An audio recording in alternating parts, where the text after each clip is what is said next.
All right, so this is Majestic Motors by John, David, Adam, Janelle, and I. My name is Seth. Just some basic information. We're kind of revisiting our mission, our vision, and our values, what we're looking to accomplish versus what we believe we accomplished, and then kind of just describing our performance to finish it off.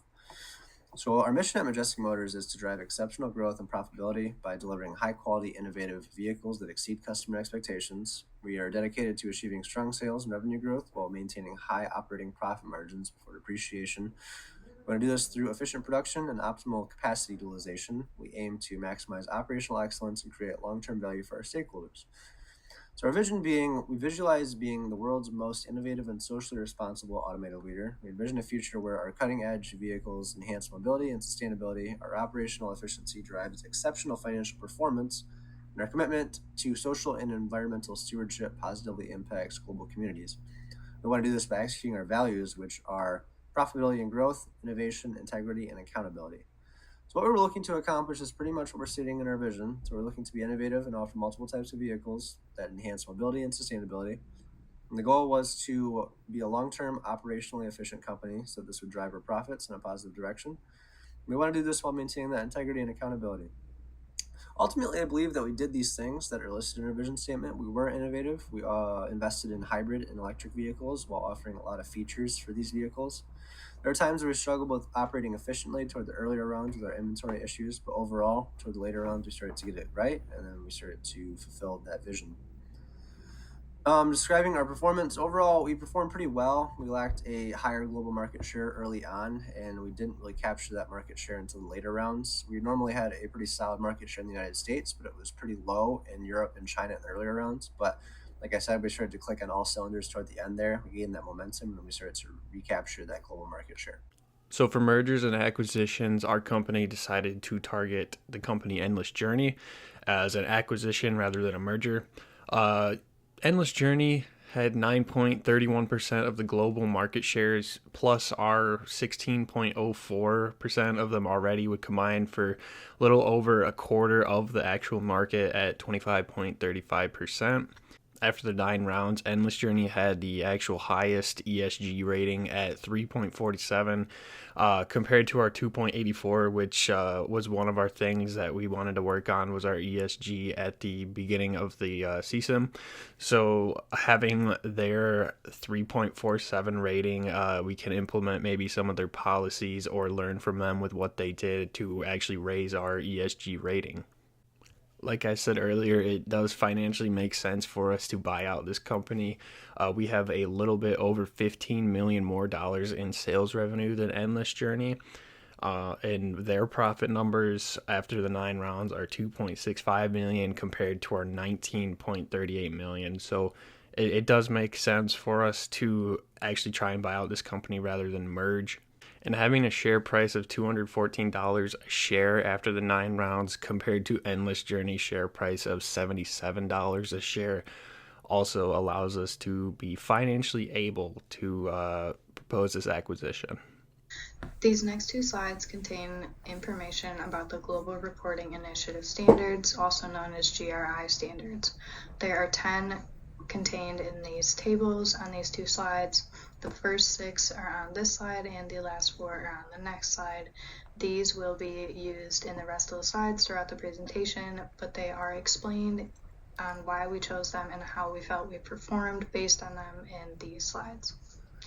We ranked them in order. The top 3 represented by the dark green are ones we felt we could have a major impact on. The bottom ones on this slide in the lighter green are the ones we felt we could have a minor impact on, and then the ones on the next slide are the bottom 4 we felt we would have the littlest impact on, but we did still want to be considered. To go through them on overall how we felt we performed, the first one is energy consumption within the organization. Overall, we did not focus on process upgrades in a significant number of rounds throughout the simulation, so we definitely could have performed better in this area. The second one, worker training. We performed trainings in less than 50% of rounds, so we could have focused on this better, but by no means were we struggling in this area, so we felt it was kind of average. Number 3, complaints concerning breaches of customer data. This one We chose because in reality it would be very relevant to our business and the locations that we're serving, but because there's technically no reported concerns, we think there's no room for improvement in this area. For number 4, direct economic value generated and distributed. Overall, we thought that we were profitable in all but one round, so there is slight room for improvement, of course, but we did perform well as we were profitable in the rest of the rounds. Number 5, reduction of energy consumption. We selected this one because it was available in Cesim, and we did perform a good number of process improvements, but they were not our focus in the beginning rounds, so we could perform better in this, but we were not among the top ranking team in this area, so performance could have been improved.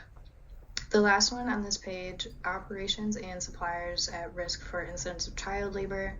In reality, this one was chosen because we would be at risk for this due to manufacturing and our locations that we sell our products in. This slide contains the bottom 4 that we felt we could have the littlest impact on, but we did still want to consider. The first one is proportion of spending on local suppliers. We chose this one because we do sell product in Europe, but we don't manufacture there, so our performance in this standard is limited because of that. The second one is new suppliers that were screened using social criteria.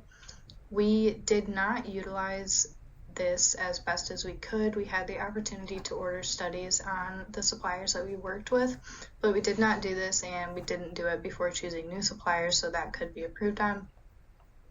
The third one is political contributions. We selected this standard because we felt like it would be important to our stakeholders in real life, but we did not contribute because it wasn't available in CSIM.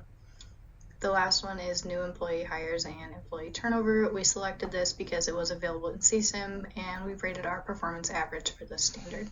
Okay, this slide showcases Majestic Motors' materiality matrix, which evaluates the importance of key GRI standards to both our company and our stakeholders. So on the x-axis, we can see the importance to our company, Majestic Motors, and on the y-axis, it's the importance to our stakeholders, which include employees, customers, suppliers, and shareholders. And over on the top right, the green bullet points, we can see those are high priority issues such as energy consumption and customer privacy. These are vital for operational efficiency, environmental sustainability, and stakeholder trust, which make them a strategic focus area for our company. And then you have the mid-level priorities, which are the yellow dots more towards the middle.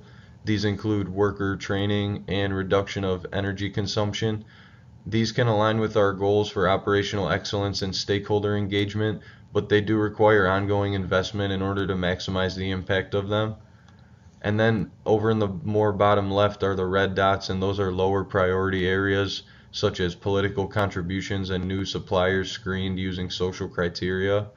These are less immediately critical to our company, but they remain a part of our broader commitment to transparency and responsible business practices. This materiality matrix not only identifies where we should allocate our resources, but it also ensures that we are meeting the expectations of both our internal and our external stakeholders. Beginning our illustrations, here is our first graph, which focuses on the electrical energy consumption in kilowatts per specified unit produced, focusing on America and China, as we did not produce any vehicles in Europe. When looking at the graph, you will notice a change in the vehicles produced in China as we shut down production of combustion vehicles after year 4 and began to produce electric vehicles going forward. As you can see, we were able to make pretty good progress on decreasing our consumption of energy throughout the simulation. This was mostly done using process quality improvements as well as using practices like product recyclability. Looking towards the later stages of the simulation, we were able to continue to decrease energy consumption, but not at the rates we were able to towards the beginning of the sim.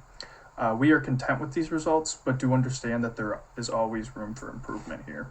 So looking at this second graph here, this graph represents our direct economic value generated. And simply put, this just shows our company's revenue generated per year throughout the simulation. Looking at the first couple of years, we did go through a little slump caused from excess short-term debt from overloaded inventories, but this was fixed through production capacity limitations for hybrid vehicles, which did comprise the largest portion of our short-term debt at the time. As you can see, we were able to fix this issue and consistently increase our revenues up until year 7. At this point, our revenues did decrease slightly, but expenses and costs related to the company were still decreasing, allowing profits to continue to rise even with decreasing revenues. So to wrap things up, here's the last graph, which shows the breakdown of our company's revenue into the amount we were able to distribute and retain each year. This graph follows the last fairly close in terms of trends. Years 1 through 4 were heavily impacted by our overloaded inventories, creating hardships in retaining and distributing our overall revenues. Year 3 was the low with a negative economic retention value. After fixing this issue, we were able to increase both our company's economic retention as well as our economic distribution. The last thing I would like to point out is although revenues decreased in year 8 and 9, this graph illustrates more effectively that our company was in a really healthy spot, as we had negative interest payments from our knowledge of debt management that was gained by going through a little rough patch at the beginning of the sim.